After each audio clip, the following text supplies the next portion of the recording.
ఒక దేశపు ఆలోచన తీరు ఆ అధ్యక్షుడో లేకపోతే అక్కడ కీ పాయింట్లో ప్రధానమంత్రి అయితే ఎవరు ఉంటారో వాళ్ళ ఆలోచనల బట్టి వాళ్ళు చేసే ప్రవర్తన బట్టి బయట ప్రపంచానికి అర్థమైపోతుంది. అమెరికాకి రష్యా మిత్రదేశం కాదు. చైనాకి మాత్రం మిత్రదేశం. తాజాగా రష్యా అధ్యక్షుడు పుతిన్ ఇయర్ ఎండ్ మీటింగ్ అంటే ఏడాది ఎండింగ్ అయిపోతుంది కాబట్టి రివ్యూ ప్రెస్ కాన్ఫరెన్స్ పెట్టారు. అన్ని దేశాలకు సంబంధించినటువంటి జర్నలిస్టులని పిలిచారు.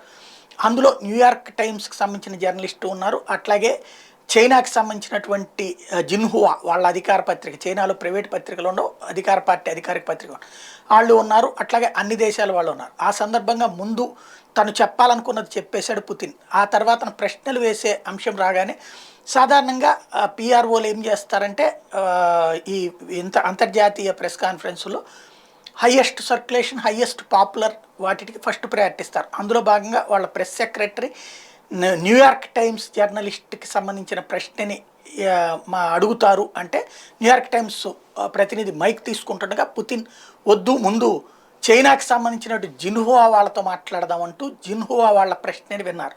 తద్వారా అమెరికా అంటే తనకున్న అసహ్యాన్ని, చైనా అంటే తనకున్న ప్రేమని అధికారిక సంకేతం ఇచ్చినట్టయింది.